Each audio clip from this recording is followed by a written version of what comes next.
오늘 예수님의 시험을 통해서 그 광야에서 40일간의 시험을 통해서 오늘 우리에게 어떻게 시험을 극복하고 그 시험을 어떻게 대처할지에 대해서 자세하게 말씀해 주고 계신데, 자, 말씀을 살펴보기 전에 뭔가 한 구절 먼저 우리가 살펴보려고 그래요.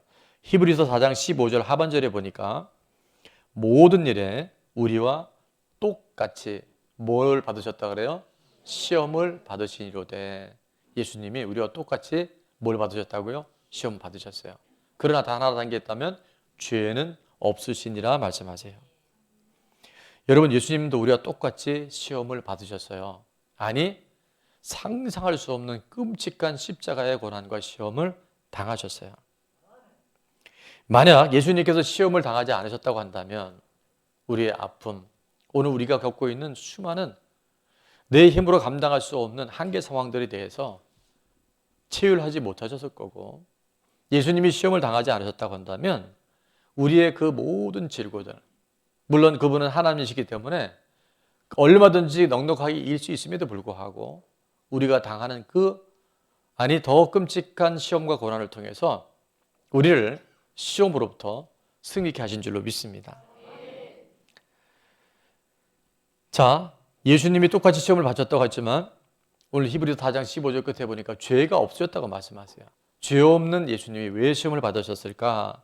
그것은 바로 우리 오늘 오후에 있을 암송 구절에 히브리서 2장 18절에 있는 말씀이기도 한데, 뭐냐 하면 그가 시험을 받아 고난을 당하셨은즉 시험 받는 자들을 능히 도우실 수 있느니라. 아멘. 자, 답이 나왔어요. 왜 예수님이 시험 당하셨다고요? 시험 당하는 우리들을 도와주시려고, 시험 당하는 우리들을 건져주시려고, 시험 당하는 우리들을 하나님께서 책임져 주시기 위해서 예수님이 시험 당하신 줄로 믿습니다. 자, 그래서 오늘 본문은 이렇게 시작을 하는데요. 그때 예수께서 성령에게 이끌려 마귀에게 시험을 받으러 광야로 가사. 오늘 마태복음 4장 1절은 이렇게 시작을 해요. 자, 근데 그때라고 하는 거 지금 표시가 돼 있죠. 자, 그때는 어느 때였는가? 이 때가 참 중요한데 믿음의 사람들은 때를 잘 분별할 수 있어야 돼요. 그건 바로 전장 전구절에 마태복음 3장 16절과 17절에 어느 때였냐 하면 예수님께서 세례를 받으시고 물에서 올라오실 때 뭐가 열렸어요? 하늘이 열리고 하나님의 성령이 비둘기 같이 임하셨고, 하나님이 이렇게 말씀해 주셨어요. 17절에 보니까 하늘로부터 소리가 있어 말씀하시되, 자, 다 같이 한번 읽어볼까요? 시작. 이는 내 사랑하는 아들이요 내 기뻐하는 자라 하시니라. 아멘. 여러분, 하늘이 열리고요, 성령이 비둘기 같이 임하시고, 그 다음에 뭐예요? 하나님의 약속의 말씀이 주셨어요. 이는 내 사랑하는 아들이요 내 기뻐하는 자라. 아마 최고의 예수님 사역에 있어서 최고의 절정기, 그 중에 하나가 이 대목일 거예요. 그런데 참으로 놀라운 사실은 바로 그때 지금 이렇게 성령 충만하고 하나님의 그 약속의 칭찬의 음성, 그 하나님의 엄청난 기름 부음의 말씀을 받은 그때에 어떤 일이 있었냐 하면 누구에게 이끌려서? 성령에 이끌려서 누구에게 시험을 받아요? 마귀에게 시험을 받으러 광야로 가셨다라고 그렇게 성경은 기록하고 있어요. 우리는 여기서 하나 꼭 기억해야 될 것인데, 그게 뭐냐면 모든 시험은 하나님이 허락하신 거예요. 하나님이 모르시는 시험은 없어요. 우리는 마귀에게 시험을 받았다 얘기하지만 그 마귀에게 시험을 받는 것도 누구에게 이끌려? 성령에 이끌려 마귀에게 시험을 받고 광야로 가셨다라고 우리에게 말씀하세요. 여러분, 모든 시험은 하나님의 통치와 하나님의 주관 아래 있음을 우리는 기억해야 합니다. 자, 그래서 저는 예수님의 시험이 무엇인지를 오늘 하나하나 살펴보면서 그 시험이 그냥 예수님이 시험 통과하셨다가 아니라 바로 나를 위하여, 여러분 한 분 한 분을 위하여 이 시험을 잘 이겨내신 줄로 믿습니다. 자, 첫 번째입니다. 우리 화면 보면서 다 같이 시작. 하나님이 모르시는 시험은 없습니다. 아멘. 그토록 하나님의 사랑을 입었던 다윗은 시편 139편에서 이렇게 하나님께 고백을 해요. 1절, 여호와여 주께서 나를 살펴보셨으므로 나를 어떻게 한다고요? 아시나이다. 주께서 내가 앉고 일어섬을 아시고 멀리서도 나의 생각을 밝히 아시오며 나의 모든 길과 내가 눕는 것을 살펴보셨으므로 나의 모든 행위를 익히 아시오니 여호와여 내 혀의 말을 알지 못하는 것이 하나도 없으시니이다. 하나님 다 알고 계시다는 거예요. 7절에도 보니까요. 내가 주의 영을 떠나 어디로 가며 주의 앞에서 어디로 피하리이까? 내가 하늘에 올라갈지라도 거기 계시며 수월에 내 자리를 펼지라도 거기 계시니이다. 가장 고통스러운 자리, 죽음과 같은 수월과 같은 그 자리에도 거기도 누가? 하나님이 계시다는 거예요. 내가 새벽 날개를 치며 바다 끝에 가서 거주할지라도 거기서도 주의 손이 나를 인도하시며 주의 오른손이 나를 붙드시리이다. 그러면서 그는 놀라운 고백을 이렇게 11절 12절 합니다. 다 같이 한번 읽어볼까요? 시작. 내가 혹시 말하기를 흑암이 반드시 나를 덮고 나를 두른 빛은 밤이 되리라 할지라도 주에게서는 흑암이 숨기지 못하며 밤이 낮과 같이 비추이나니 주에게는 흑암과 빛이 같음이니이다. 아멘. 그 흑암의 권세가 아무리 깊고 우리를 힘들게 할지라도 빛과 다름없게끔 하나님께서 다스리시고 주관하시고 하나님께서 이끌어 가시는 줄로 믿습니다. 그래서 제가 이렇게 적어봤어요. 하나님이 모르시는 시험은 없습니다. 하나님은 모든 것을 아십니다. 그러니까 여러분이 왜 내 세상은 숨겨졌다라고 이런 생각을 빨리 이제 벗어나셔야 돼요. 예수님의 이름으로 왜 나만 하나님 왜라고 하는 하나님 모르시는 그 억울함, 답답함, 또 우리 안에 들어와 있는 모든 사단의 속임들은 예수님의 이름으로 끊어질지어다. 여러분 정말 힘들 때 사람이 나를 알아주기만 해도 너무 힘들 때 내 아픈 사정을 이야기만 해도요 반 이상이 해결된다 그러잖아요. 근데 분명한 사실은 하나님이 모든 걸 다 알고 계세요. 하나님이 허락하지 않으시면 어떤 시험도 우리 가운데 임할 수가 없습니다. 내가 홀로 외로워서 마음이 무너질 때 주님이 널 위해 기도하네.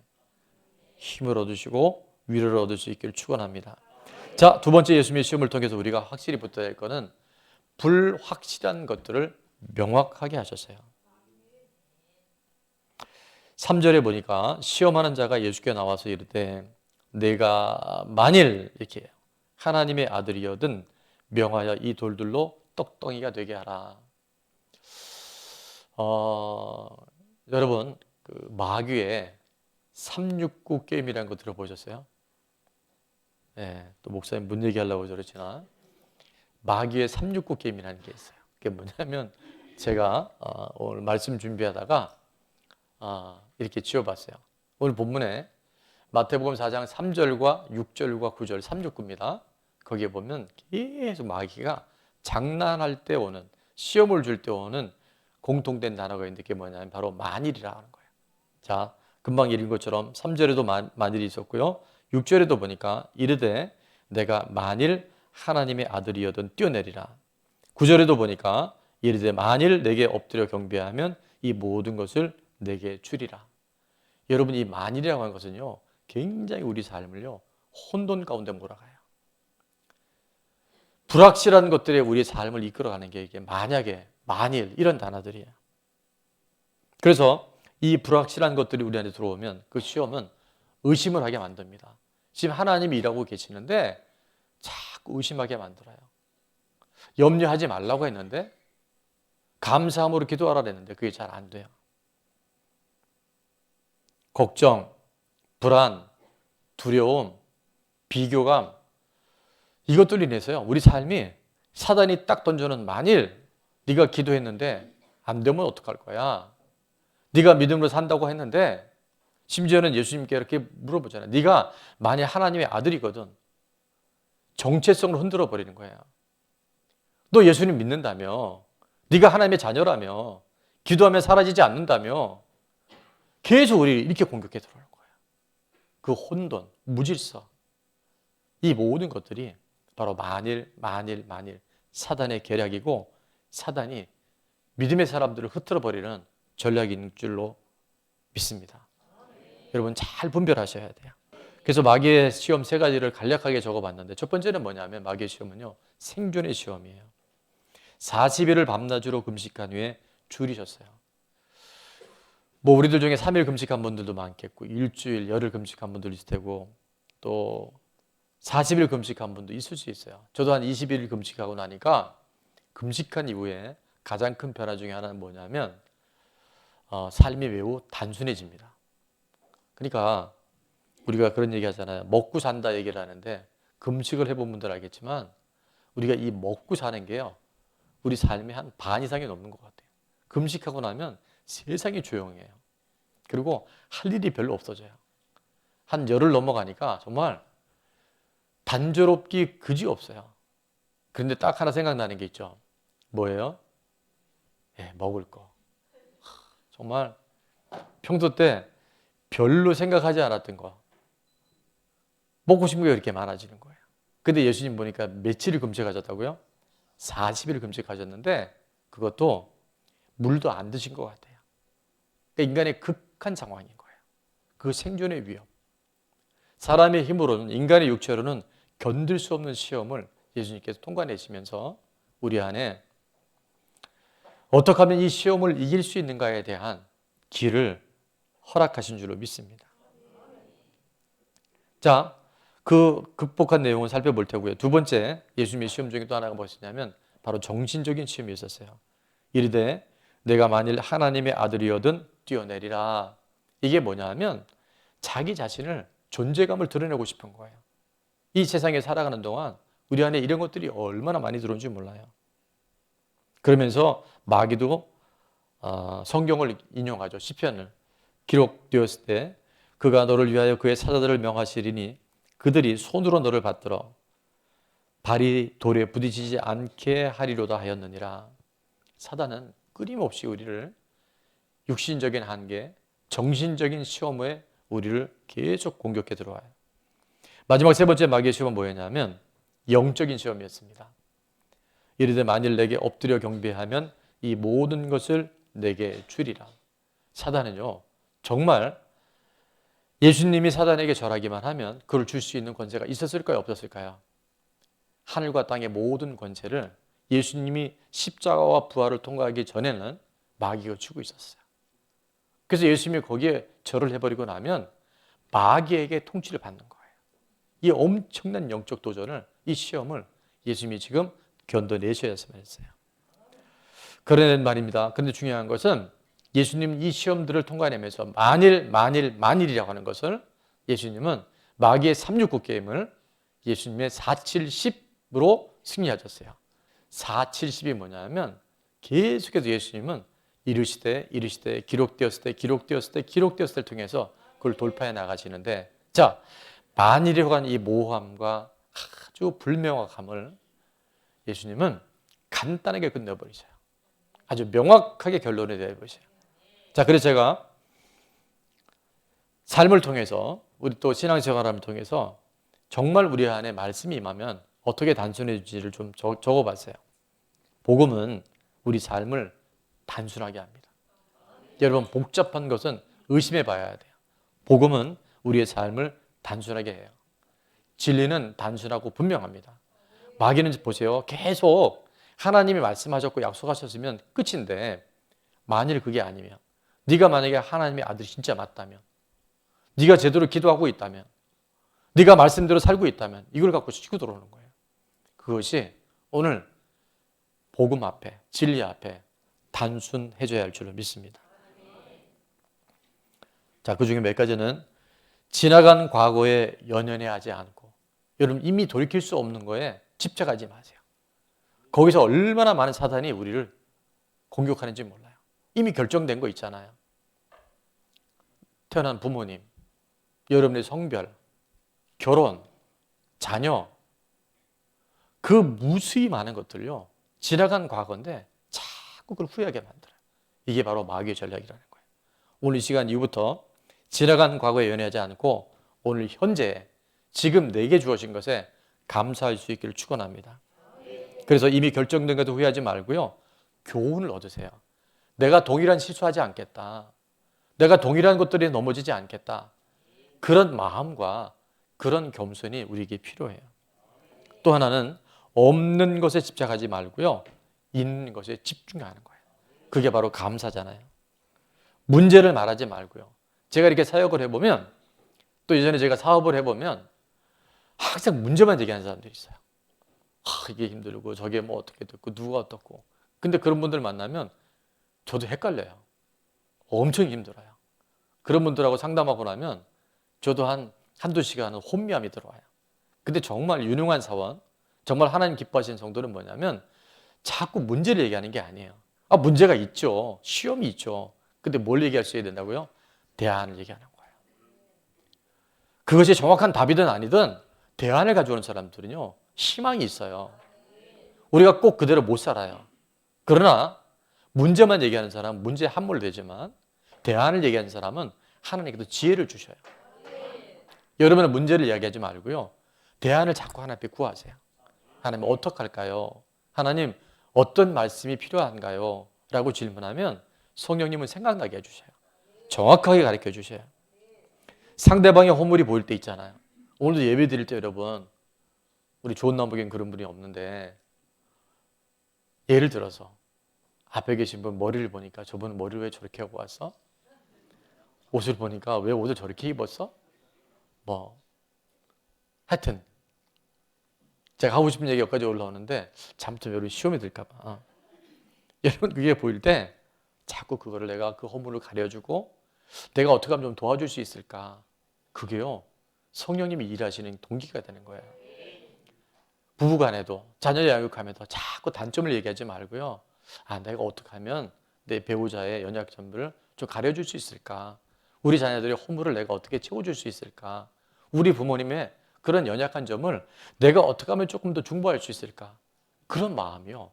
성령님이 주시는 마음이고 우리에게 주어진 시험을 통과하는 비결이 되는 줄로 믿습니다. 또 하나는 같이 한번 읽어볼게요. 시작. 구속사의 눈으로 사건을 해석하는 거예요. 천국의 관점으로. 죽고 난 이후에 영원한 시간들 속에서 오늘을 바라볼 때 이걸 내가 어떻게 해석할 건가? 그러면요. 답이 없는 게 없어요. 예수님은 이 세 가지 시험 통과를 통해서 마치 아담이 처음 범했던 선악과를 먹고 보고 난 다음에 임했던 세 가지 유혹이 있었는데 창세기 3장 6절에 보니까 여자가 그 나무를 본 적 첫 번째 먹음직, 두 번째는 보암직, 세 번째는 지혜롭게 할 만큼 탐스럽기도 한 나무. 그래서 결국 넘어가 버렸어요. 그래서 사도 요한은 요한일서 2장 16절에 이 그대로 공식을 우리 안에 왜 이 죄가 들어왔는지 하나님께로부터 오지 않은 세상이 무엇인지를 요한일서 2장 16절은 이렇게 말씀합니다. 다 같이 시작. 이는 세상에 있는 모든 것이 육신의 정욕과 안목의 정욕과 이생의 자랑이니 다 아버지께로부터 본 것이 아니요 세상으로부터 온 것이라. 아멘. 그래서 보십시오. 육신의 정욕, 보암직, 먹음직, 지롭게 할 만큼 탐스럽게 한 나무. 그래서 이거를 예수님께서 지금 다 통과해 내시는 거예요. 돌이 똑똑히 되게 하라. 뛰어내려라. 그 다음 절해라. 그게 바로 안목의 정욕, 이생의 자랑. 육신의 정욕, 안목의 정욕, 이생의 자랑. 예수님의 십자가 통과를 통해서 광야 시험을 통해서 다 끊어진 줄로 믿습니다. 여러분 예수님의 이 시험은 단순히 예수님 혼자 그걸 통과했던 게 아니라 온 인류의 혼돈과 무질서들, 사단의 모든 미혹들을 다 끊어낸 것인 줄로 믿습니다. 단순하고 명료해져야 돼요. 여러분 누구하고 대화를 나눌 때 대화 내용이요. 이분이 뭘 얘기하는 건지 잘 모를 때가 있어요. 나도 얘기하면서 여러분도 그런 때 있죠. 내가 지금 무슨 얘기를 하지? 그럼 이거 빨리 분별하셔야 돼요. 진리는 단순해요. 성령이 우리 가운데 역사하시면요. 복잡한 것들이 심플해지게 되는 줄로 믿습니다. 자, 마지막으로 그럼 예수님이 이걸 어떻게 이 복잡한 것들 사단의 만일하는 것을 풀어내셨는지 아까 말씀드린 4절, 7절, 10절을 통해서 볼 수 있는데 자, 4절도 보니까 어떻게 말씀하세요? 예수께서 대답하여 이르시되 기록되었으되 말씀으로 살 것이라고 딱 쐐기를 박아주신 거예요. 자, 7절에도 보니까 예수께서 이르시되 기록되었으되, 그 내용은 뭐냐면 시험하지 말라라고 말씀하셨어요. 마지막 10절은 기록되었으되 주 너의 하나님께 경배하고 다만 그를 섬기라. 그래서 마귀의 369 게임은 예수님의 470 전법으로 우리가 승리하게 되는 줄 믿습니다. 정확한 말씀이 사단의 모든 시험을 물리칠 수 있게 됩니다. 11절에 보니까 이에 마귀는 예수를 떠나고 천사들이 나와서 수종드니라. 아멘. 여러분, 우리가 말씀이 내 안에 들어오면요, 온갖 미혹과 사단의 시험은 한 길로 왔다가 일곱 길로 떠나가요. 그게 하나님의 말씀을 통해서 역사하시는 하나님의 능력인 줄 믿습니다. 우리 인생은 끊임없는 시험의 연속이에요. 그래서 주님이 시험에 들게 하지 마옵시고 기도하라고 말씀하셨어요. 홀로 두지 아니하시고 그 시험을 다 당하셨는데 히브리서 2장 18절 보니까 그가 시험을 받아 고난을 당하셨은즉 시험 받는 자들을 능히 도우실 수 있느니라. 그분이 지금 도와주시는 거야. 내가 다 경험했기 때문에. 내가 지옥의 권세, 죽음의 권세까지 깨뜨렸다고 말씀하세요. 그러면서 약속해 주시기를 고린도서 10장 13절에 이렇게 말씀합니다. 사람이 감당할 시험 밖에는, 다른 말로 하면 감당하지 못할 시험은 절대 허락하지 않으세요. 감당할 시험만 허락하여 주십니다. 자, 그 다음 시험 당할 즈음에, 다 같이 읽어볼게요. 시작. 시험 당할 즈음에 또한 피할 길을 내사 너희로 능히 감당하게 하시느니라. 아멘. 피할 길을 항상 열어주셔요. 근데 그 피할 길이 바로 예수 그리스도시고 피할 길이 바로 말씀인 줄로 믿습니다. 우리 안에요, 이미 그걸 다 이뤄놓으시고 우리 보고 네가 한번 사용해봐, 네가 한번 그렇게 살아봐라고 우리에게 말씀해 주셔요. 예수님의 시험은 첫 번째, 하나님이 모르시는 시험이 없습니다. 자, 두 번째는 불확실한 것들을 명확히 해놓으셨어요. 그리고 예수님의 시험은 말씀으로 승리하신 시험이었어요. 자, 적용 질문 1번. 지금의 시험 가운데 하나님은 모르신다라고 생각하고 있는 것은 무엇입니까? 이번에 나눔할 때 하나님은 이 상황은 지금 안 들으시는 것 같아, 모르시는 것 같아 하고는 그 시험이 있다면 우리 지체들 안에 한번 여러분이 나눠보세요. 나누다가 여러분에게 성령의 조명이 있기를 원합니다. 두 번째는 말씀을 통해 받은 응답이나 승리한 경험은 무엇이며, 또 내가 말씀으로 적용해야 할 것이 있다면 여러분이 한번 말씀을 통해서 실제 간증이 있기를 바랍니다. 자, 마지막 세 번째는 말씀에 집중하기 위해 무엇을 실천하겠습니까? 이 질문이 매우 추상적일 수 있어서 제가 예를 좀 들어놨는데, 말씀에 우선순위 두기. 그러니까 내가 말씀 큐티하고 묵상하는 거를 시간을 정해놓고 한다거나, 다른 일을 하기 전에 내가 말씀이 있기 전에는 밥을 안 먹겠다. 실제 이런 분들이 있어요. 그 다음 저도 요즘에 해보고 있는데, 이 맥체인 성경을요, 듣는 게 아니라, 듣고 보는 게 아니라 제가 소리를 내서 녹음을 해보니까 이거 되게 재밌어요. 그래서 제가 이게 저장이 다 되면 뭐 내년까지 갈 건 없겠지만 내년부터는 제 목소리로 그날 그 맥체인 성경 분량을 이렇게 단톡방에 올려볼까 그 생각도 하는데, 자, 가족의 시간에 한 절씩 통독하기, 이렇게 하는 가정들이 있어요. 가족의 시간에 그날 읽은 성경을 한 절씩 돌아가면서 읽는데, 이게 말씀을 같이 읽고 들으니까 가족 간에 얼마나 우애가 쌓이는지 몰란다래요. 그 다음에 실제 또 이런 지체들이 한 주에 한 구절 암송하는 분들이 있습니다. 뭐 이건 한 예를 든 거니까 정말 내가 말씀에 집중하기 위해서 무엇을 실천할 수 있을지, 이번 한 주간 말씀으로 승리하는 저와 여러분 될 수 있기를 축원합니다.